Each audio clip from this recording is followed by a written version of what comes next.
Lecture de la compilation post-mortem des écrits de Ellen G. White intitulée Conseils sur la nutrition et les aliments.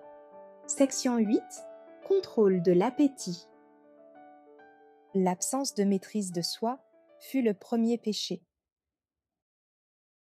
Adam et Ève, dans le jardin d'Éden, étaient grands de taille et parfaits en harmonie et en beauté. Ils n'avaient jamais péché et étaient en excellente santé. Quel contraste avec la race humaine aujourd'hui. La beauté a disparu. On ne sait pas ce qu'est la santé parfaite. Où que nous portions nos regards, nous ne voyons que maladie, malformation et imbécilité. Je demandai la cause de cette surprenante dégénérescence, et je fus transportée en Éden. La jolie Ève fut tentée par le serpent de goûter du fruit du seul arbre dont Dieu avait défendu qu'ils en mangent, ou même qu'ils le touchent, sous peine de mort. Ève avait tout pour être heureuse. Elle était entourée de fruits de toutes sortes. Cependant le fruit de l'arbre défendu lui apparut plus tentant que celui de tous les autres arbres du jardin qu'elle pouvait manger librement. Elle était intempérante dans ses désirs. Elle en mangea et, influencée par elle, son mari en mangea aussi, et la malédiction les frappa tous deux. La terre aussi fut maudite à cause de leurs péchés. Et depuis la chute, l'intempérance, dans presque toutes ses formes, a existé. L'appétit a dominé la raison. La famille humaine a suivi la voie de la désobéissance, et comme Ève, a été tentée par Satan de mépriser les interdictions que Dieu avait faites, se flattant elle-même que les conséquences n'en seraient pas aussi terribles qu'on pouvait le craindre. La famille humaine a transgressé les lois de la santé et s'est livrée aux excès dans presque tous les domaines. La maladie n'a pas tardé à croître. La cause a bientôt été suivie de ses effets. Spiritual Gifts for A120. L'époque de Noé est la nôtre. Un jour que Jésus était assis avec ses disciples sur le mont des Oliviers, il leur parla des signes qui doivent précéder son retour. Ce qui arriva du temps de Noé arrivera de même à l'avènement du Fils de l'homme. Car dans les jours qui précédèrent dans le déluge, les hommes mangeaient et buvaient, se mariaient et mariaient leurs enfants, jusqu'au jour où Noé entra dans l'arche. Et ils ne se doutèrent de rien jusqu'à ce que le déluge vînt et les emporta tous. Il en sera de même à l'avènement du Fils de l'homme. Matthieu 24, versets 37 et 39. Les mêmes péchés qui attirèrent les jugements divins sur le monde contemporain de Noé existent de nos jours. Hommes et femmes d'aujourd'hui poussent le manger et le boire jusqu'à la gloutonnerie et l'ivrognerie. La satisfaction d'un appétit perverti constitua le péché dominant qui déchaîna les passions des antédiluviens et amena la corruption générale. La violence et l'impiété s'élevèrent jusqu'au ciel. Finalement, le déluge balaya cette corruption morale de la surface de toute la terre. Les mêmes péchés de gloutonnerie et d'ivrognerie engourdirent la sensibilité morale des habitants de Sodome, au point que les actes criminels firent les délices des hommes et des femmes de cette ville perverse. Le Christ a donné cet avertissement au monde. Ce qui arriva du temps de Lot arrivera pareillement. Les hommes mangeaient, buvaient, achetaient, vendaient, plantaient, bâtissaient. Mais le jour où Lot sortit de Sodome, une pluie de feu et de soufre tomba du ciel et les fit tous périr. Il en sera de même le jour où le Fils de l'homme paraîtra. Luc 17, versets 28 et 30. Le Christ nous donne ici une leçon de la plus haute importance. Il nous avertit du danger que nous courons lorsque le manger et le boire deviennent notre principale préoccupation. Il nous présente les conséquences de la satisfaction d'un appétit incontrôlé. Les facultés morales sont affaiblies au point que le péché ne paraît plus coupable. On ferme les yeux sur les actions criminelles et les passions inférieures dominent l'esprit, jusqu'à ce que la corruption générale déracine les saints principes et les mobiles élevés, et Dieu est blasphémé. Tout cela résulte des abus dans le manger et le boire. Et le Christ annonce que cet état de choses bien précis existera au moment de son second avènement. Le Sauveur nous présente quelque chose de plus élevé pour mériter nos efforts que le fait de manger, de boire et la manière de nous vêtir. Le manger, le boire et le vêtement sont l'objet de tels excès qu'ils deviennent des crimes et figurent parmi les péchés dominants des derniers jours, et ils constituent un signe du prochain retour du Christ. Le temps, l'argent et les énergies qui appartiennent au Seigneur, mais qui nous ont été confiés, sont gaspillés en superfluité inutile dans le vêtement et en excès dans la satisfaction d'appétits pervertis qui affaiblissent la vitalité et entraînent la souffrance et la ruine. Il est impossible de présenter nos corps comme un sacrifice vivant à Dieu lorsqu'ils sont corrompus et malades par suite de nos complaisances coupables. Christian Temperance and Bible Hygiene 11 et 12, Counsels on Health 23 et 24. La gourmandise constitue l'une des plus fortes tentations auxquelles l'homme ait à faire face. À l'origine, Dieu avait créé l'homme droit, avec un esprit parfaitement équilibré et un organisme aux proportions harmonieuses.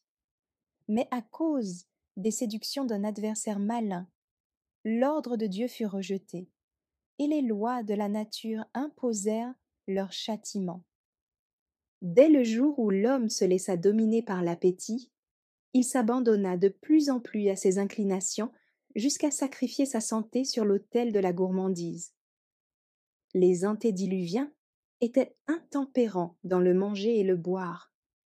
Ils voulaient avoir des aliments carnés, bien que Dieu n'eût pas encore permis à l'homme de se nourrir de viande. Ils mangèrent et burent jusqu'à ce que les excès de leur goût perverti ne connussent plus de bornes, et ils devinrent si corrompus que Dieu ne put pas les supporter plus longtemps. La coupe de leur iniquité était remplie, et le déluge vint purifier la terre de sa corruption morale. Sodome et Gomorrhe. Après le déluge, lorsque les hommes se furent multipliés sur la terre, de nouveau ils oublièrent Dieu et s'engagèrent dans la voie de la corruption. L'intempérance sous toutes ses formes reprit le dessus, au point que le monde entier fut livré à sa domination. Des villes entières furent extirpées de la terre à cause de leurs crimes honteux et de leurs iniquités révoltantes qui souillaient la pure et belle création de Dieu. L'assouvissement d'un appétit dénaturé provoqua les péchés qui amenèrent la destruction de Sodome et de Gomorrhe. Dieu attribue la chute de Babylone à sa gloutonnerie et à l'ivrognerie. La satisfaction des appétits et des passions se trouvait à la base de tous ces péchés. Christian Temperance and Bible Hygiene 42 et 43. Counsels on Health 108 à 110. Ésaü dominé par l'appétit. Ésaü convoita son plat favori et sacrifia son droit d'aînesse à la satisfaction de son appétit. Son désir assouvi, il vit sa folie, mais ne put arriver à la repentance, bien qu'il la cherchât avec larmes. Beaucoup de gens ressemblent à Ésaü. Celui-ci représente une classe de personnes qui ont une bénédiction spéciale à leur portée, l'héritage immortel, une vie sans fin qui participe de celle de Dieu, le Créateur de l'univers, un bonheur indescriptible et un poids éternel de gloire, mais qui se laissent à tel point dominer par leurs appétits, leurs passions et leurs inclinations, que leur faculté de discerner et d'apprécier la valeur des choses éternelles en est atrophié. Ésaü avait une prédilection irrésistible pour un certain aliment, et il avait depuis si longtemps entretenu son égoïsme qu'en l'occurrence, il ne sentit pas la nécessité de se détourner de la tentation de convoiter ce plat. Il y pensait fortement, ne faisant aucun effort pour refréner son appétit, jusqu'à ce que ce désir l'emporta sur toute autre considération et le domina. Il imagina même qu'il souffrirait atrocement et même mourrait s'il n'obtenait pas cet aliment convoité. Plus il y pensait, plus son désir se fortifiait, au point que son droit d'aînesse, qui était sacré, perdit à ses yeux et sa valeur et son caractère. Testimony for the Church, Volume 2, 38. Le désir d'Israël de manger de la viande. Dès que Dieu eut fait sortir son peuple d'Égypte, il le priva presque complètement de nourriture animale et lui donna le pain du ciel et l'eau du rocher. Mais les Israélites ne furent pas contents. Ils mangeaient à contre-cœur les aliments qui leur étaient donnés, et ils soupiraient après les potées de viande d'Égypte. Ils préféraient l'esclavage et même la mort à la privation d'aliments carnés. Alors Dieu exauça leur désir en leur donnant de la viande, dont ils se gavèrent au point de provoquer une vraie plaie qui en fit périr un grand nombre. Des exemples pour nous. On pourrait citer exemple sur exemple pour montrer les résultats qu'entraîne l'abandon aux appétits. La transgression du commandement de Dieu par ce seul acte, manger du fruit d'un arbre qui était agréable à la vue et qui paraissait bon à manger, devait sembler de peu d'importance à nos premiers parents. Pourtant, elle les sépara de Dieu et ouvrit les écluses par lesquelles un déluge d'iniquité et de malédiction déferla sur le monde. Le monde d'aujourd'hui. Le crime et la maladie se sont accrus avec chaque nouvelle génération. L'intempérance dans le manger et le boire et l'entretien des passions inférieures ont engourdi les plus nobles facultés de l'homme. Au lieu de régner, la raison est, à un degré alarmant, devenue l'esclave des appétits. Pour satisfaire un désir croissant de consommer une nourriture riche, on charge l'estomac de mets délicats de toutes sortes. C'est surtout à l'occasion de fêtes qu'on lâche la bride à la gourmandise. Des repas plantureux, souvent tardifs, y sont servis, où l'on remarque des viandes faisandées, des sauces relevées, des pâtisseries de toutes sortes, des glaces, du thé, du café, etc. Quoi de surprenant si, après de tels festins, les convives sont affligés de dyspepsie et de toutes sortes d'autres maux. Christian Temperance and Bible Hygiene, 43 et 44, Counsels on Health, 111 et 112. L'état actuel de corruption du monde m'a été révélé. La vision fut terrible.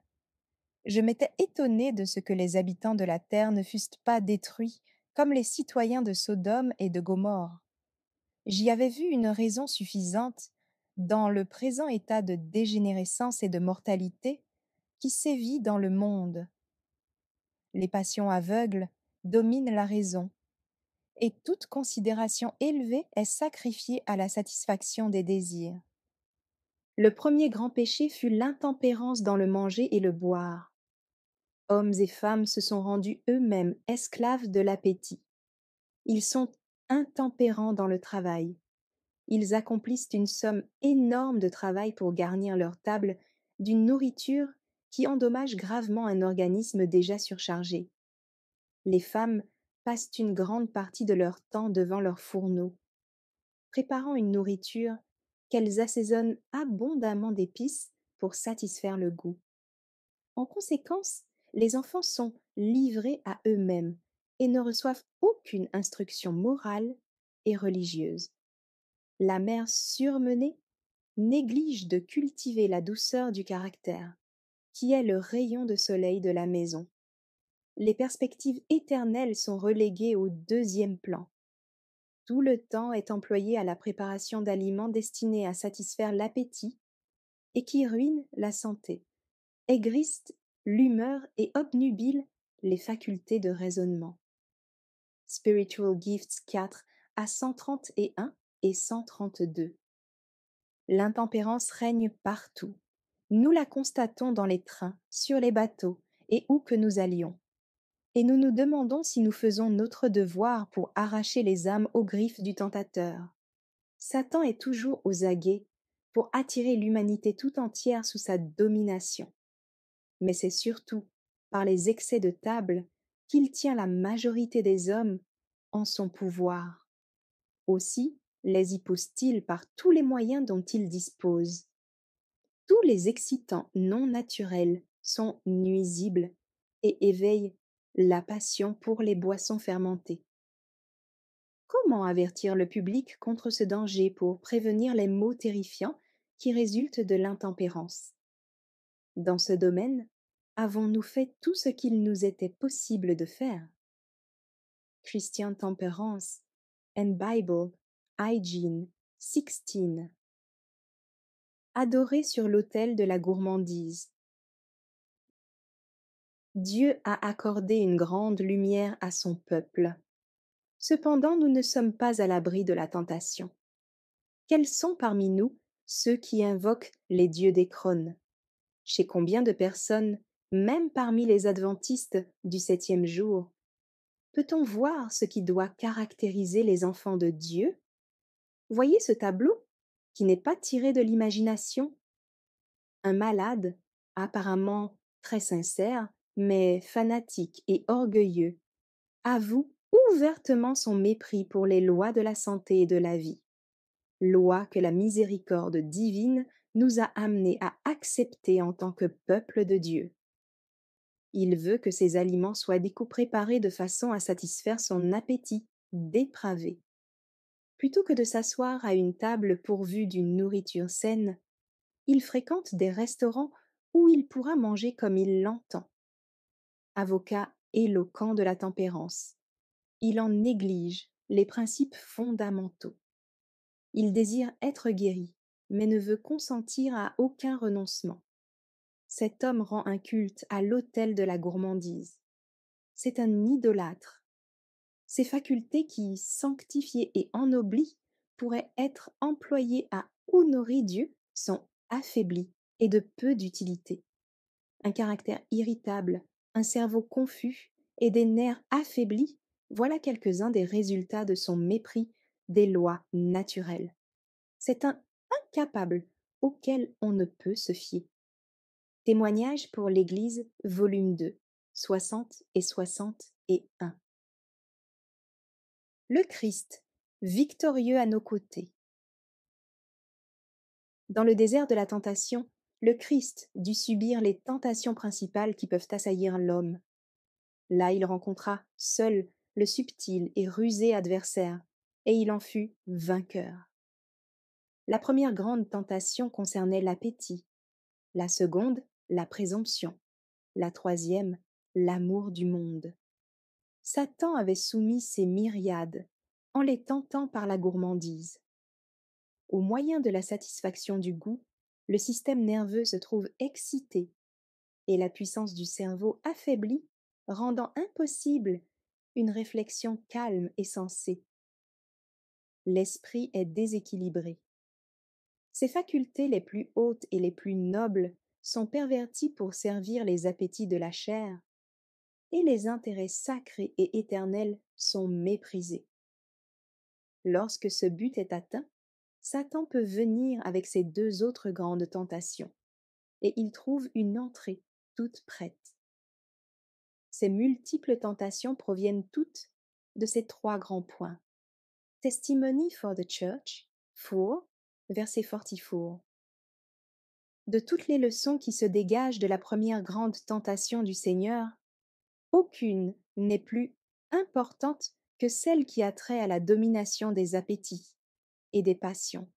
De tout temps, les tentations qui se sont adressées à la nature physique ont eu sur l'humanité l'effet le plus corrupteur et le plus dégradant. C'est par l'intempérance que Satan s'efforce de détruire les facultés mentales et morales inestimables dont Dieu a doté l'homme. Les hommes deviennent ainsi incapables d'apprécier les biens d'une valeur éternelle. Satan se sert de la sensualité pour effacer de l'âme humaine toute ressemblance divine. Les excès qui ont existé lors de la première venue du Christ et qui ont amené un état de maladie et de dégénérescence se renouvelleront, intensifiés, avant sa seconde venue. Le Christ déclare que les conditions du monde seront alors celles qui ont précédé le déluge et qui ont caractérisé Sodome et Gomorrhe. Toutes les pensées des hommes se porteront uniquement vers le mal. Nous vivons au seuil de ce temps redoutable, et nous devrions retenir la leçon renfermée dans le jeûne du Sauveur. L'angoisse inexprimable que le Christ a éprouvée nous permet d'estimer la mesure du mal qu'il y a à se livrer, sans frein, à une vie de plaisir. Son exemple montre que notre seule espérance de vie éternelle réside dans la soumission des appétits et des passions à la volonté de Dieu. Regardez au Sauveur. Il nous est impossible, par nos propres forces, de résister aux désirs impérieux de notre nature déchue. C'est par là que Satan nous tente. Le Christ savait que l'ennemi s'approcherait de tout être humain, profitant de ses faiblesses héréditaires, et s'efforçant de prendre au piège de ses fausses insinuations tous ceux qui ne se confient pas en Dieu. En foulant le chemin que l'homme doit parcourir, le Seigneur a préparé la voie à notre victoire. Dieu n'ordonne pas que nous soyons en désavantage dans le conflit avec Satan. Il ne veut pas que nous soyons intimidés et découragés par les assauts du serpent. Prenez courage, nous dit-il, j'ai vaincu le monde. Qu'il considère le Sauveur au désert de la tentation, celui qui lutte contre la puissance de l'appétit. Qu'il le considère aussi agonisant sur la croix et s'écriant « J'ai soif ». Jean 19, verset 28. Il a enduré tout ce à quoi nous pouvons être exposés. Sa victoire est notre victoire. Jésus s'est reposé sur la sagesse et la force de son Père céleste. Il déclare « Le Seigneur, l'Éternel, viendra à mon aide, et je ne serai pas couvert de honte, car je sais que je n'aurai pas à rougir. Oui, le Seigneur, l'Éternel, viendra à mon aide. » Et rappelant son propre exemple, il ajoute « Qui d'entre vous craint l'Éternel ?» Que celui qui marche dans les ténèbres et qui est privé de lumière mette sa confiance dans le nom de l'Éternel et qu'il s'appuie sur son Dieu. Ésaïe 50, versets 7 à 10. Le prince du monde vient, dit Jésus. Il n'a rien en moi. Jean 14, verset 30. Rien en lui ne faisait écho au sophisme de Satan. Il ne donnait pas son consentement au péché. Il ne céda pas à la tentation, même en pensée. Nous pouvons faire de même. L'humanité du Christ était unie à la divinité. La présence du Saint-Esprit le rendait apte au combat. Or, il est venu pour nous rendre participants de sa nature divine. Aussi longtemps que nous sommes unis à lui par la foi, le péché ne domine pas sur nous. Dieu fait en sorte que par la main de la foi, nous saisissions fortement la divinité du Christ, afin d'atteindre à la perfection du caractère. EH 115116. Satan vient au-devant de l'homme comme il vint au-devant du Christ, avec les tentations insidieuses de la gourmandise. Il sait parfaitement qu'il dispose sur ce point d'une grande puissance pour vaincre l'homme. Il remporta la victoire sur Adam et Ève dans le jardin d'Éden par le moyen de l'appétit, et ils perdirent ainsi le paradis. Que de misères et de crimes ont déferlé sur notre monde comme conséquence de la chute d'Adam. Des cités entières furent extirpées de la surface de la terre à cause des crimes avilissants et des iniquités révoltantes qui imprimaient une souillure sur l'univers entier. La gourmandise se trouvait à la base de tous leurs péchés. Testimony for the Church, volume 3, page 561. Le Christ a commencé l'œuvre de la rédemption exactement où le péché s'est introduit. La première tentation qu'il eut à subir concernait le domaine où Adam succomba. Satan ayant réussi à faire tomber un très grand nombre d'êtres humains par l'appétit, il s'imagina qu'il était véritablement devenu le dominateur de ce monde déchu. Mais le Christ était capable de lui tenir tête, et Satan dut finalement abandonner la partie en vaincu. Jésus avait dit: Il n'a rien en moi. Sa victoire est la garantie qu'en lui, nous pouvons nous aussi être victorieux dans nos combats contre l'ennemi. Mais le plan de notre Père céleste n'est pas de nous sauver sans que nous collaborions avec le Christ. Nous devons faire notre part, et la puissance divine associée à notre effort nous assurera la victoire. Christian Temperance and Bible Hygiene 16. L'exemple de Daniel dans le combat pour la victoire. Les tentations suscitées par la gourmandise ont un pouvoir qui ne peut être brisé que par l'aide accordée par Dieu. Mais Dieu nous a fait la promesse qu'il a préparé une issue victorieuse pour chaque tentation rencontrée.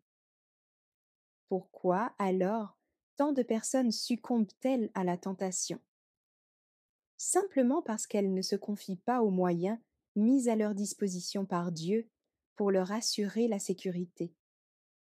Aussi, les excuses invoquées par ceux qui s'abandonnent à leur appétit perverti sont sans valeur devant Dieu. Daniel était conscient de ses possibilités humaines, mais il ne se reposa pas sur elles. Il plaçait sa confiance dans la force que Dieu communique à tous ceux qui, en toute humilité, s'appuient sur sa puissance.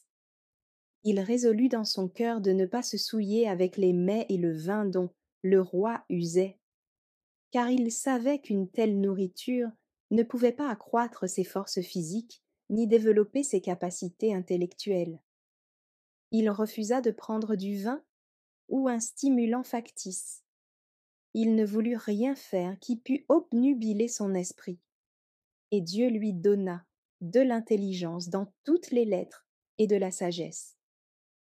Et aussi la connaissance du sens de toutes les visions et tous les songes.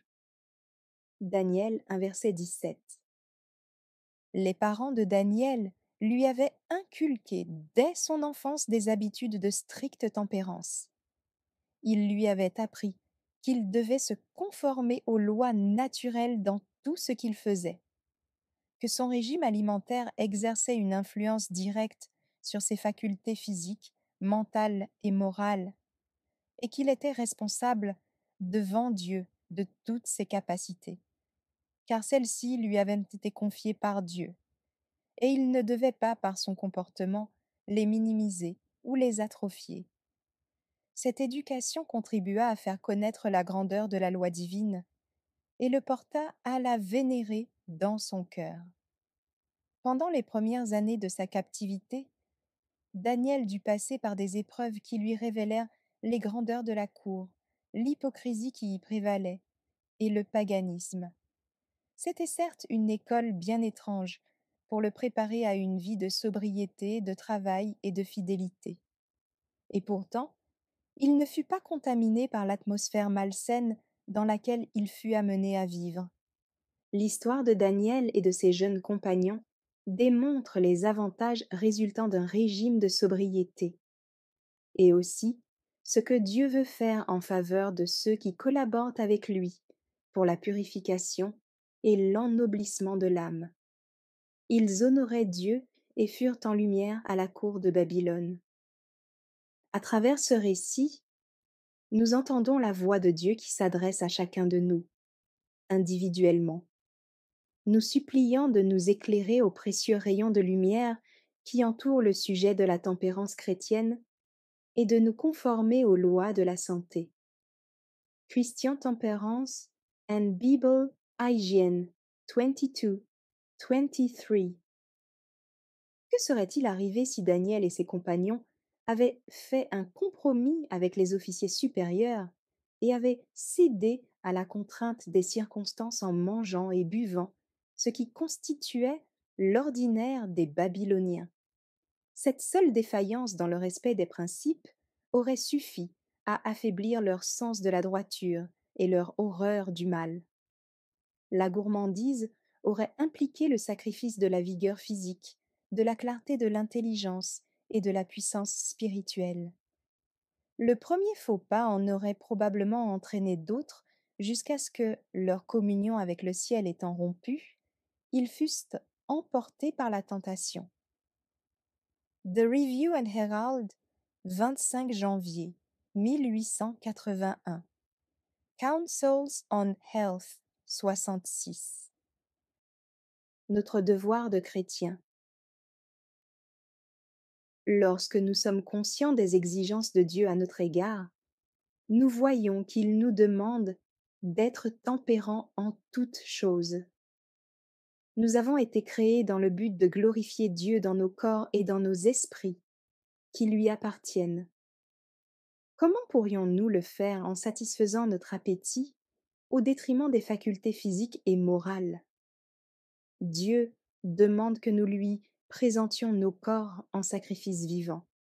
Nous avons donc le devoir de conserver ce corps dans les meilleures conditions de santé, afin de satisfaire à ses exigences.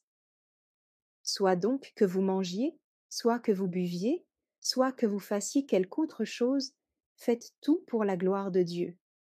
1 Corinthiens 10, versets 31. Testimony for the Church, vol 2, 65. L'apôtre Paul écrit: Ne savez-vous pas que ceux qui courent dans le stade courent tous, mais qu'un seul remporte le prix? Courez de manière à le remporter. Tous ceux qui combattent s'imposent toute espèce d'abstinence, et ils le font pour obtenir une couronne corruptible. Mais nous, faisons-le pour une couronne incorruptible. Moi donc, je cours, non pas comme à l'aventure, je frappe, non pas comme battant l'air. Mais je traite durement mon corps, et je le tiens assujetti, de peur d'être moi-même rejeté, après avoir prêché aux autres. 1 Corinthiens 9, versets 24 à 27. Il y a, dans le monde, beaucoup de gens qui entretiennent des habitudes pernicieuses. L'appétit est devenu la loi qui les gouverne. Et à cause de leurs habitudes erronées, leur sens moral est obscurci, et la faculté de discerner les réalités sacrées est en grande partie détruite. Mais il est nécessaire que les chrétiens soient strictement tempérants. Ils doivent placer leur idéal à un niveau très élevé. La tempérance dans le manger, le boire et la façon de se vêtir est une vertu essentielle. Ils doivent être guidés par des principes et non par les appétits ou la fantaisie. Ceux qui mangent trop ou dont la nourriture est d'une qualité douteuse se laissent facilement entraîner vers la dissipation ou dans beaucoup de désirs insensés et pernicieux qui plongent les hommes dans la ruine et la perdition. 1 Timothée 6, verset 9. Les ouvriers avec Dieu doivent employer toute leur influence pour encourager la proclamation des vrais principes de tempérance. La loyauté envers Dieu représente quelque chose de très important. Dieu a des droits sur tous ceux qui sont engagés à son service. Il désire que l'esprit et le corps soient placés dans les meilleures conditions de santé. Chaque talent et chaque faculté soumis au contrôle divin est rendu vigoureux et prudent par des habitudes d'une tempérance stricte. C'est notre devoir envers Dieu de nous consacrer à lui, sans réserve, corps et âme, employant à son service toutes nos facultés, considérés comme autant de dons qu'il nous a confiés. Toutes nos énergies et toutes nos capacités doivent être constamment fortifiées et développées au cours de cette période d'épreuve qu'est notre existence. Seuls ceux qui apprécient à ces principes et qui ont été instruits pour prendre soin de leur corps d'une manière intelligente et dans la crainte de Dieu doivent être choisis pour porter des responsabilités dans cette œuvre. Ceux qui connaissent depuis longtemps le message de la vérité, mais qui cependant ne parviennent pas à distinguer les vrais principes de la justice et les principes du mal, et dont l'entendement en ce qui concerne la justice, la miséricorde et l'amour de Dieu est obscurci, ne devraient pas assumer de responsabilité. Chaque Église doit pouvoir s'exprimer par un témoignage clair et pénétrant qui donne à la trompette un son particulier. Si nous parvenons à orienter la sensibilité morale de notre peuple vers le sujet de la tempérance, nous aurons remporté une grande victoire. La tempérance, dans tous les domaines de l'existence, doit être enseignée et pratiquée. La tempérance dans le manger, dans le boire, dans le sommeil et dans la façon de se vêtir est un des grands principes de la vie religieuse.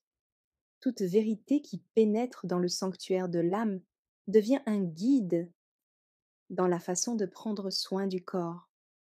Rien de ce qui touche à la santé de l'homme ne devrait être considéré avec indifférence. Notre destinée éternelle dépend de l'usage que nous faisons, durant cette vie, de notre temps, de nos forces et de notre influence. Testimony for the Church, volume 6, 374 et 375. Esclaves de l'appétit. Il est une catégorie de personnes qui professent croire à la vérité, qui ne font pas usage de tabac, de thé ou de café, et qui sont pourtant coupables de s'adonner à leur appétit d'une autre façon, en désirant des plats fortement assaisonnés avec des sauces grasses.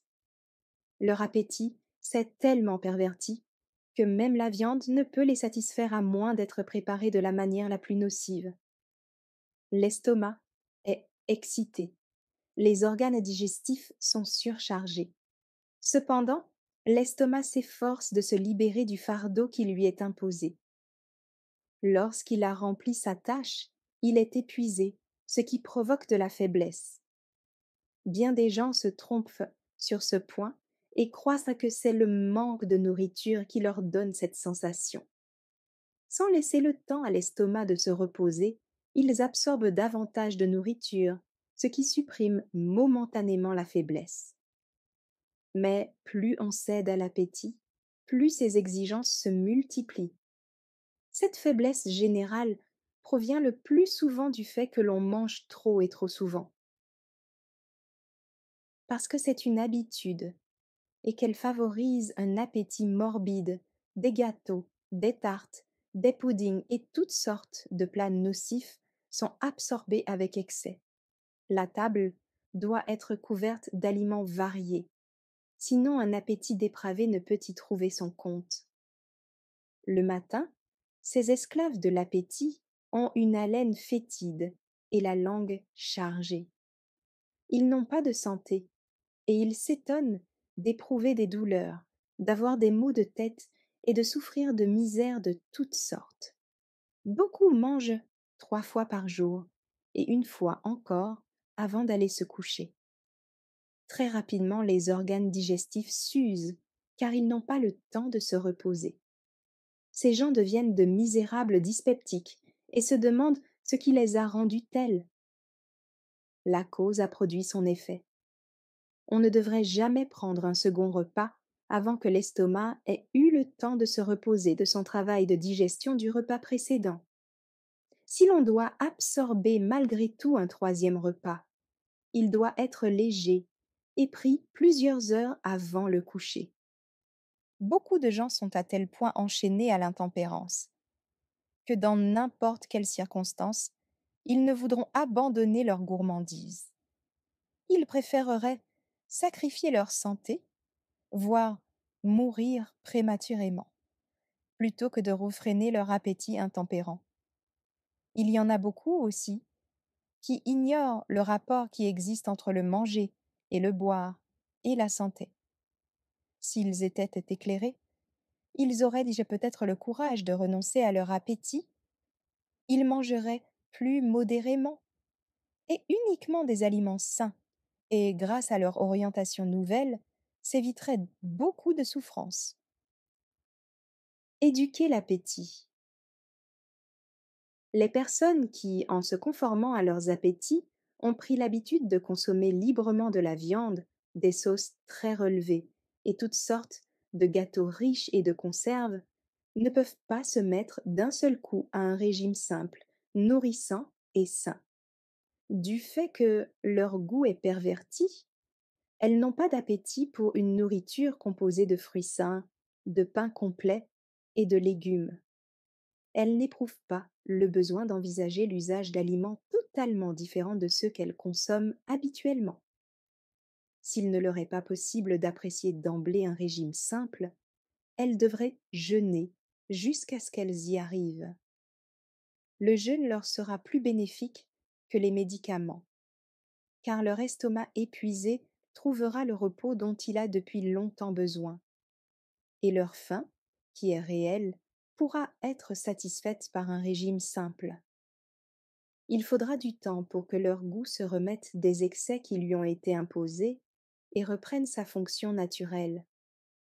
Mais grâce à la constance dans la pratique de la modération, tant dans le manger que dans le boire, elles apprécieront bientôt une nourriture simple et saine, et la consommeront avec une satisfaction plus grande que celle qu'éprouve l'épicurien avec ses repas plantureux. L'estomac n'est pas excité par la viande ni surchargé, mais se trouve dans une condition saine et peut fonctionner normalement. La réforme doit se faire sans délai. Des efforts doivent être tentés en vue de préserver soigneusement ce qui reste des énergies vitales, en éliminant toute charge excessive. L'estomac ne retrouvera jamais complètement la santé, mais le recours à un régime rationnel évitera un affaiblissement dans l'avenir, et bien des gens se remettront plus ou moins, à moins qu'ils ne soient allés trop loin dans l'autodestruction par la gourmandise. Ceux qui se permettent de devenir esclaves de la gloutonnerie vont souvent encore plus loin et s'avilissent en se livrant à leurs passions corrompues, qui se trouvent excités par l'intempérance dans le manger et le boire. Ils donnent libre cours à leurs passions dépravées jusqu'à ce que leur santé et leur intelligence en soient gravement atteintes. Les facultés de raisonnement sont détruites, dans une large mesure, par les habitudes malsaines. Spiritual Gifts for A129. Effets physiques, mentaux et moraux de la gourmandise. De nombreux étudiants sont dans une ignorance déplorable quant à l'influence puissante qu'exerce l'alimentation sur la santé. Plusieurs n'ont jamais tenté un effort déterminé en vue de maîtriser leur appétit ou d'observer les règles appropriées sur la diététique. Ils mangent trop au repas, et quelques-uns mangent encore entre les repas chaque fois que la tentation se présente. Si ceux qui se disent chrétiens veulent avoir une réponse aux questions qui les préoccupent, à savoir pourquoi leur esprit est si lourd, pourquoi leurs aspirations religieuses sont si faibles, pour la trouver, dans bien des cas, ils n'ont qu'à considérer ce qui paraît sur leur table. La cause est là, suffisante, si on ne la voit pas ailleurs. Bien des personnes s'éloignent de Dieu entraînées par leur gourmandise. Celui qui se préoccupe de la chute d'un moineau, qui compte même les cheveux de notre tête, constate aussi le péché de ceux qui suivent un appétit perverti et qui les entraîne à un affaiblissement de leur force physique, à un amoindrissement de leurs facultés mentales et à la destruction de leur perception morale. Christian Temperance and Bible Hygiene, 83. Un remords tardif. Beaucoup de gens sont handicapés dans leur travail, tant mentalement que physiquement, par les excès de la table et par la satisfaction des passions sensuelles. Les tendances animales se trouvent fortifiées, alors que la nature morale et spirituelle est affaiblie. Quand nous serons autour du grand trône blanc, quel rapport sera donné de la vie de plusieurs d'entre nous? Ils verront alors ce qu'ils auraient pu faire s'ils n'avaient pas dégradé les facultés que Dieu leur avait données. Ils se rendront compte du niveau d'intelligence auquel ils auraient pu atteindre s'ils avaient donné à Dieu toute la force physique et mentale qu'il leur avait confiée. Pris de remords, ils désireront alors ardemment revivre leur vie.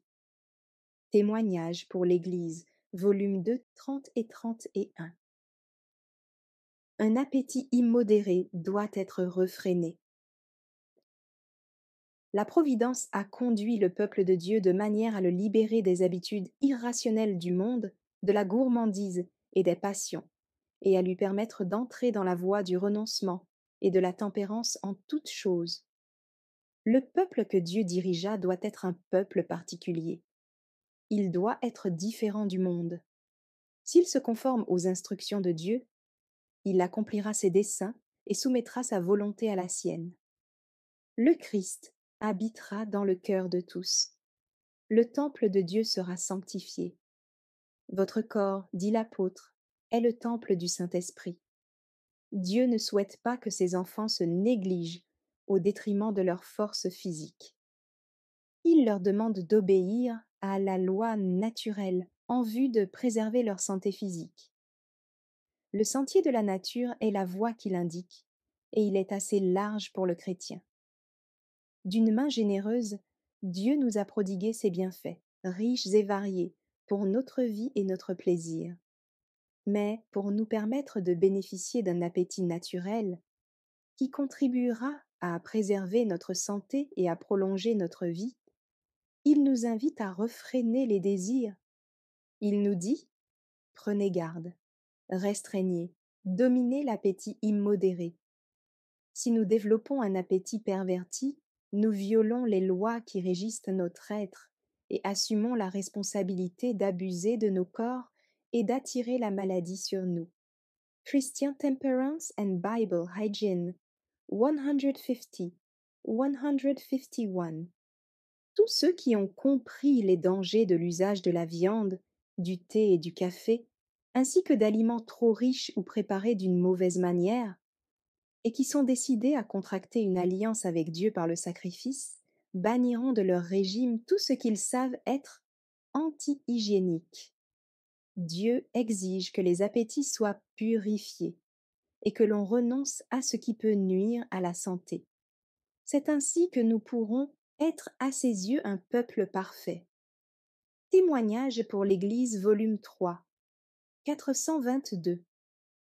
Dieu n'a jamais transformé notre organisme physique, et il ne se propose pas de le faire pour que nous puissions transgresser une seule loi sans ressentir les effets de cette violation. Mais il y en a beaucoup qui ferment volontairement les yeux à la lumière. En satisfaisant leur inclination et leurs appétits, ils enfreignent les lois de la vie et de la santé. Et s'ils obéissaient à leur conscience, ils seraient retenus par leurs principes dans le manger et la façon de s'habiller, tandis que maintenant, ils se laissent mener par leurs inclinations, la mode et l'appétit.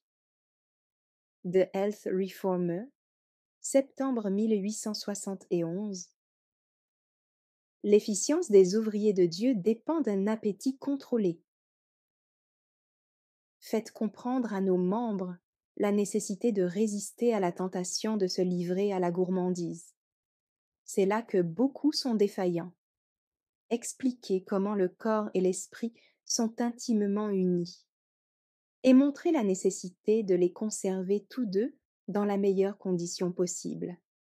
Ceux qui s'abandonnent à leur appétit gaspillent leurs énergies physiques et affaiblissent leur puissance morale recevons tôt ou tard la rétribution qui est la conséquence de la transgression des lois physiques.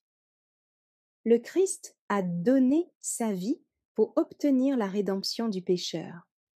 Le Rédempteur du monde savait que la gourmandise provoquait la débilité physique et tuait les facultés de perception, de telle sorte que les réalités sacrées et éternelles ne pouvaient plus être discernées.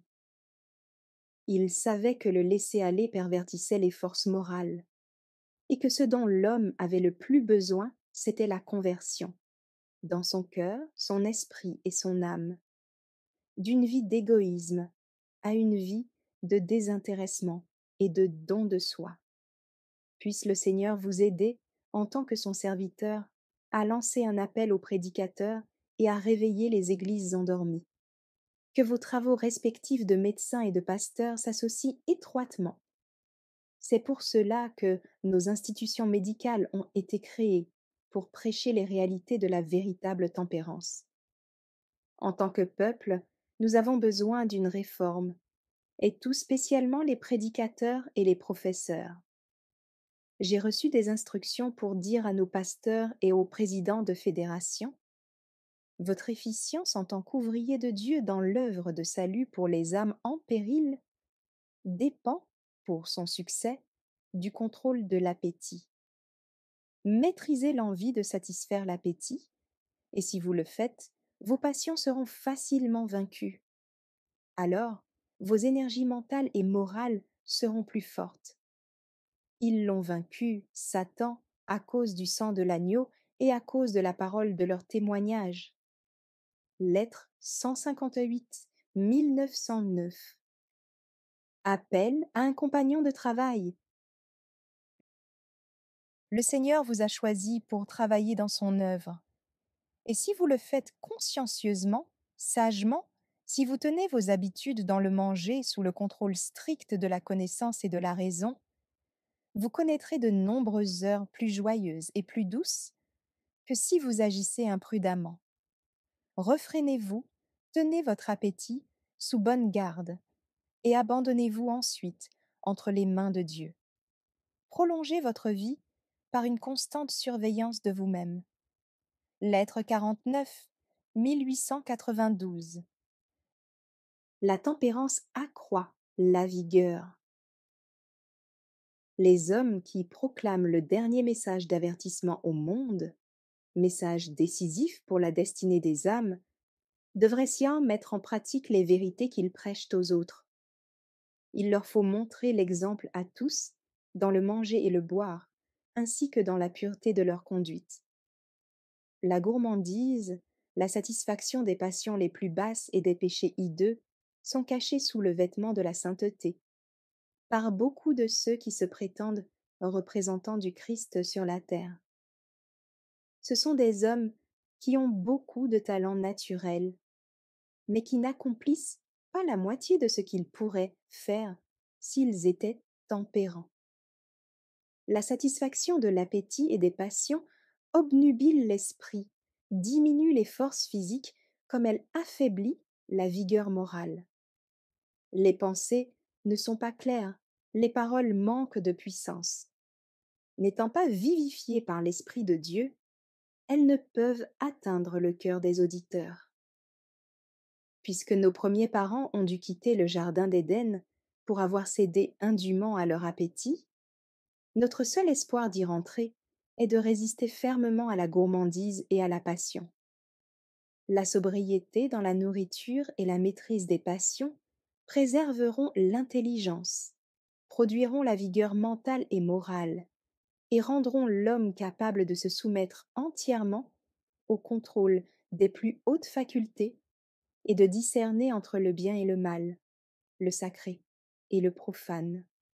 Tous ceux qui ont réellement compris le sacrifice que le Christ a consenti en quittant le ciel afin de montrer à l'homme comment résister à la tentation, tous ceux-là renonceront volontairement à eux-mêmes et se décideront à prendre leur part des souffrances du Sauveur. La crainte de Dieu est le commencement de la sagesse. Ceux qui ont vaincu à l'exemple du Christ devront se tenir constamment sur leur garde pour ne pas céder aux tentations de Satan. Il faut tenir en bride l'appétit et les passions grâce à une conscience éclairée, afin que l'intelligence soit lucide, discerne clairement les œuvres et les pièges de Satan, et ne les confonde pas avec les effets de la providence divine. Beaucoup de gens désirent la récompense finale et la victoire, mais ils ne sont pas disposés à endurer les fatigues et les privations, ainsi qu'à se renoncer comme l'a fait le Sauveur. C'est par l'obéissance seule et un effort continuel que nous pourrons vaincre comme le Christ a vaincu. La puissance de l'appétit causera la perte de milliers d'hommes, alors que, s'ils avaient eu la victoire à cet égard, ils auraient eu la force morale de triompher de toutes les autres tentations de Satan. Mais ceux qui sont esclaves de leur appétit ne pourront atteindre à la perfection du caractère. La transgression permanente de la loi de Dieu, depuis 6000 ans, a produit la maladie, la souffrance et la mort. Alors que nous approchons de la fin des temps, la tentation de Satan à propos de l'appétit sera toujours plus forte et plus difficile à vaincre. Témoignages pour l'Église, volume 1, 482 à 484. La relation des habitudes avec la sanctification. Il est impossible pour quiconque de jouir des bienfaits de la sanctification tant qu'il est égoïste et glouton. Ils gémissent sous le poids de toutes sortes d'infirmités, ceux qui entretiennent de mauvaises habitudes dans le manger et le boire, en violation des lois de la vie et de la santé. Nombreux sont ceux qui affaiblissent leurs organes digestifs en cédant à un appétit perverti. La constitution humaine possède un admirable pouvoir de résistance aux abus, mais l'entretien prolongé d'habitudes erronées dans le manger et le boire finit par porter atteinte à toutes les fonctions de l'organisme. Que ceux qui sont affaiblis réfléchissent à ce qu'ils auraient pu être s'ils avaient vécu selon les principes de la tempérance, et fortifié leur santé au lieu d'en abuser. En entretenant un appétit perverti et des passions, même ceux qui professent être chrétiens paralysent la nature dans son action et amoindrissent leurs facultés physiques, mentales et morales. Beaucoup de ceux qui agissent ainsi se prétendent consacrés à Dieu, mais une telle prétention est sans fondement. Un fils honore son père et un serviteur son maître. Si je suis père, où est l'honneur qui m'est dû? Si je suis maître, où est la crainte qu'on a de moi? Dit l'Éternel des armées à vous, sacrificateurs, qui méprisez mon nom, et qui dites, en quoi avons-nous méprisé ton nom? Vous offrez sur mon autel des aliments impurs, et vous dites, en quoi t'avons-nous profané? C'est en disant, la table de l'Éternel est méprisable. Quand vous offrez en sacrifice une bête aveugle, n'est-ce pas mal? Quand vous en offrez une boiteuse ou infirme, n'est-ce pas mal? Offre-la donc à ton gouverneur. Te recevra-t-il bien? Te fera-t-il bon accueil? Dit l'Éternel des armées. Et cependant vous amenez ce qui est dérobé, boiteux ou infirme, et ce sont les offrandes que vous faites. Puis-je les agréer de vos mains? Dit l'Éternel. Malachie, 1er verset 6 à 8 et 13. Prenons garde à ces avertissements et à ces reproches. Bien qu'adressés à l'Israël d'autrefois, ils s'appliquent également au peuple de Dieu d'aujourd'hui. Et nous devrions prendre en considération les paroles de l'apôtre lorsqu'il exhorte ses frères, par les compassions de Dieu, à offrir leur corps comme un sacrifice vivant, saint, agréable à Dieu. Telle est la vraie sanctification. Ce n'est pas simplement une théorie, une émotion ou une forme verbale, mais un principe vivant, actif, pénétrant dans la vie de chaque jour. Elle implique que nos habitudes dans le manger, le boire, dans la manière de nous vêtir, soient Dieu de nature à préserver la santé physique, mentale et morale. afin que nous puissions présenter nos corps au Seigneur, non comme une offrande corrompue par des habitudes erronées, mais comme un sacrifice vivant, saint et agréable à Dieu. Que personne, parmi ceux qui se disent pieux, ne considère avec indifférence la santé du corps, et ne prétende que l'intempérance ne soit pas un péché, et n'affecte en rien la spiritualité. Des liens étroits existent entre la nature morale et la nature physique. The Review and Herald, 25 janvier 1881. La force de caractère requise. Renoncer à l'appétit demande de la force de caractère. Pour n'avoir pas pris cette décision, des multitudes de personnes sont perdues. Faibles, dociles, influençables, beaucoup d'hommes et de femmes sont loin d'être ce que Dieu voudrait qu'ils soient. Ceux qui ont perdu leur force de caractère ne peuvent remporter la victoire dans le combat quotidien de la maîtrise de soi. Le monde est rempli d'hommes et de femmes abrutis, intempérants, à l'esprit faible, et il leur est très difficile de devenir de véritables chrétiens. Que dit le grand médecin missionnaire? Si quelqu'un veut venir après moi, qu'il renonce à lui-même, qu'il se charge de sa croix et qu'il me suive. Matthieu 16, verset 24. C'est l'œuvre de Satan d'instiguer les hommes à tenter leurs congénères. Il s'efforce d'amener les hommes à collaborer avec lui dans son œuvre de destruction. Il essaie de les entraîner à se donner entièrement à la gourmandise et aux amusements excitants et insensés dont la nature humaine est si friande, mais que la parole de Dieu interdit expressément, afin qu'ils se rangent à ses côtés, travaillant avec lui à détruire l'image de Dieu dans l'homme. Beaucoup de gens sont pris au piège des fortes tentations que sont l'attrait du pouvoir et de la puissance. Esclaves des caprices de l'appétit, ils sont hébétés et avilis. Ne savez-vous pas que votre corps est le temple du Saint-Esprit, qui est en vous, que vous avez reçu de Dieu, et que vous ne vous appartenez point à vous-même? Car vous avez été rachetés à un grand prix. Glorifiez donc Dieu dans votre corps et dans votre esprit, qui appartiennent à Dieu. 1 Corinthiens 6, versets 19 et 20.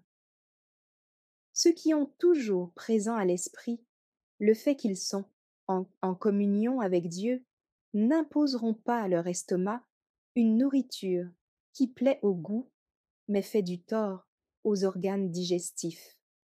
Ils ne détruiront pas la propriété de Dieu en se complaisant dans de mauvaises habitudes, dans le manger, le boire et la manière de se vêtir.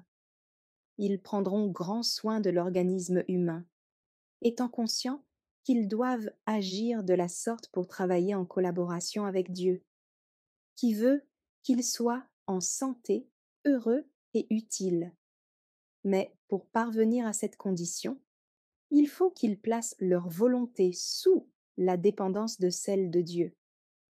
Lettre 166, 1903. On rencontre partout d'ensorcelantes tentations à suivre la convoitise de la chair, la convoitise des yeux et l'orgueil de la vie. La mise en pratique de principes fermes et d'un contrôle strict des appétits et des passions, au nom de Jésus le Conquérant, sera seule en mesure de nous garder en sécurité dans la vie. La futilité porte peu à peu atteinte à la réforme. Certains disent, lorsqu'un effort est accompli en vue de les éclairer sur ce point, usage de la liqueur et du tabac, j'y renoncerai peu à peu. Mais Satan se rit de telles décisions. Il dit, je les tiens sous ma domination. Je ne les crains pas dans ce domaine. Mais il sait qu'il n'a aucun pouvoir sur l'homme qui, lorsque des pécheurs veulent le séduire, a le courage moral de dire non carrément et fermement. Un tel homme a quitté la compagnie du malin, et aussi longtemps qu'il demeure attaché à Jésus, il est sain et sauf. Il se trouve là, où les saints anges peuvent entrer en relation avec lui donnant le pouvoir moral de vaincre. Manuscrit 86, 1897. L'exhortation de Pierre. L'apôtre Pierre savait qu'il existe une relation entre l'esprit et le corps. C'est pourquoi il adresse à ses frères cette exhortation. Bien-aimés, je vous exhorte, comme étrangers et voyageurs sur la terre, à vous abstenir des convoitises charnelles qui font la guerre à l'âme. 1 Pierre 2,11. Beaucoup de gens considèrent cet avertissement comme n'étant applicable qu'aux licencieux, mais il a une signification plus large. Il condamne toute satisfaction pernicieuse d'un désir ou d'une passion. Tout appétit qui se pervertit devient une convoitise belliqueuse. L'appétit était originellement destiné à être utile, mais en se dégradant, il est devenu un instrument de mort, l'une des convoitises qui font la guerre à l'âme. La puissance de la tentation par l'appétit ne peut être mesurée que par l'angoisse inexprimable qui étreignit notre Sauveur durant son jeûne prolongé au désert. Il savait que la satisfaction d'un appétit perverti nuisait aux facultés morales de l'homme et l'empêchait de discerner entre les choses sacrées et les choses profanes. Si Adam est tombé par sa soumission à l'appétit, le Christ a remporté la victoire en dominant l'appétit. Notre seule espérance de reconquérir le jardin d'Éden réside dans une parfaite maîtrise de soi. Si le pouvoir de l'appétit sur l'espèce humaine a été si considérable qu'il a contraint le Fils de Dieu à jeûner en sa faveur pendant près de 6 semaines, quelle tâche le chrétien n'a-t-il pas à accomplir?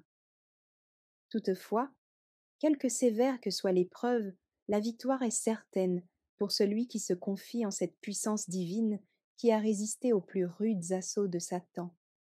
Il recevra finalement la couronne de gloire dans le royaume de Dieu. Christian Temperance and Bible Hygiene 53, 54. Par la puissance de la volonté et par la grâce divine. C'est par l'appétit que Satan domine l'homme tout entier. Des milliers de personnes qui pourraient être en vie aujourd'hui sont descendues prématurément dans la tombe, parce qu'elles ont sacrifié leur force à la convoitise, ruinant ainsi leurs facultés physiques, mentales et morales. Il est devenu plus nécessaire encore pour la génération actuelle que pour celles qui l'ont précédée de faire appel à la puissance de la volonté, accrue par la grâce de Dieu, pour surmonter victorieusement les tentations de Satan et résister à toutes les satisfactions d'un appétit perverti. La génération présente, en effet, dispose d'une maîtrise de soi moindre que celle qui caractérisait les générations précédentes. Christian Temperance and Bible Hygiene 37.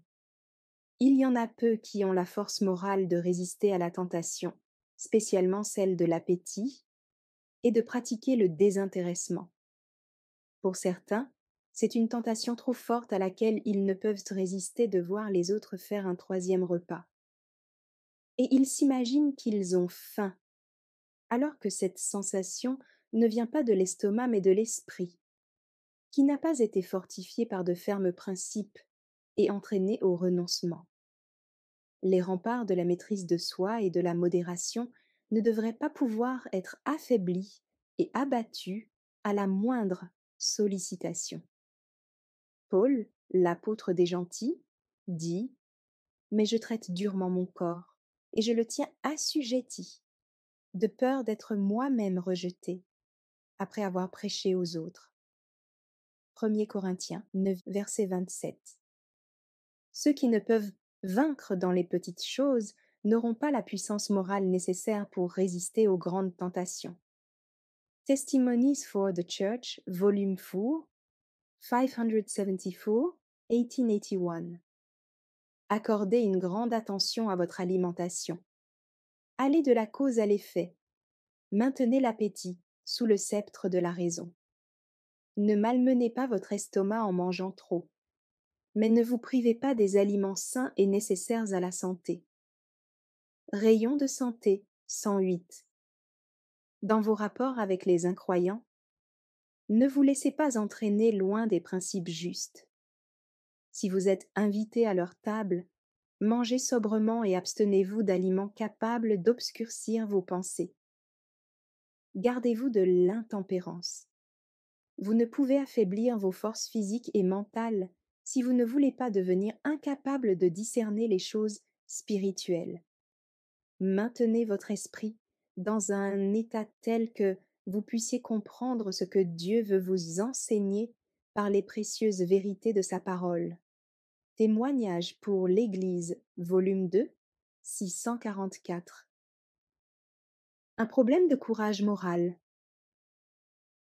Certains d'entre vous désireraient qu'on leur dise quelle quantité de nourriture il faut consommer. Mais ce n'est pas nécessaire. Nous devons nous placer à un point de vue moral et religieux. Soyons modérés en toutes choses, car une couronne incorruptible et un trésor céleste sont devant nous. Je désire dire à mes frères et à mes sœurs que si j'étais à leur place, je voudrais avoir le courage moral de prendre une décision et de me diriger moi-même. Je ne voudrais dépendre de personne. Vous mangez trop, puis vous êtes mécontent de l'avoir fait et votre esprit continue à être fixé sur le manger et le boire. Faites pour le mieux en cette matière, puis allez de l'avant avec le sentiment que vous êtes en règle avec le ciel et sans avoir de remords de conscience. Nous ne croyons pas qu'il faille enlever toute tentation à personne, pas plus aux adultes qu'aux enfants. Nous avons tous un combat à livrer et nous devons nous mettre en situation de résister aux tentations. Mais il faut que nous sachions que nous avons le pouvoir de le faire. Témoignage pour l'Église, volume 1, 216. J'ai reçu un message pour vous. Mangez régulièrement. Vos mauvaises habitudes vous préparent des souffrances ultérieures. Ce n'est pas toujours sage d'accepter des invitations à des repas, même de la part de frères et d'amis, qui souhaitent vous présenter une grande variété de plats. Vous savez que vous pouvez consommer 2 ou 3 sortes d'aliments par repas sans danger. Quand vous êtes invité, abstenez-vous de prendre de toutes les variétés d'aliments que vos hôtes vous offrent. Cette précaution étant nécessaire si vous voulez être une sentinelle fidèle. Lorsque nous avons consommé de tous les aliments présentés, et que nous obligeons ainsi nos organes digestifs à un travail excessif pendant des heures, nous ne devons pas tenir rigueur à nos hôtes des conséquences qui en résultent. Dieu nous demande de choisir nous-mêmes les seuls aliments qui ne porteront pas préjudice aux organes digestifs. Lettre 324, 1905. La victoire par le Christ. Le Christ a mené le combat sur le terrain des appétits et a remporté la victoire. Et nous aussi, nous pouvons être victorieux par la force qui vient de lui.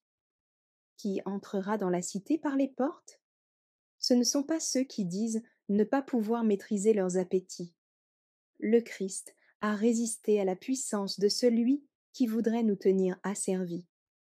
Bien qu'affaibli par son long jeûne de 40 jours, il résista à la tentation et prouva par cet acte que nos cas ne sont pas désespérés. Je sais que seuls nous ne pouvons pas obtenir la victoire. Comme nous devons être reconnaissants d'avoir un Sauveur vivant, prêt à nous aider et désireux de le faire. Christian Temperance and Bible Hygiene 19. Une vie noble et pure, qui triomphe des désirs et des passions, est rendue possible à quiconque veut unir sa volonté, faible et chancelante, à la volonté divine, toute puissante et inébranlable. Rayon de santé 206. Merci d'avoir écouté cette lecture. Si vous avez des questions ou des remarques sur le thème abordé, n'hésitez pas à les partager dans les commentaires et notre équipe ne manquera pas de les considérer. À bientôt sur lereste.org.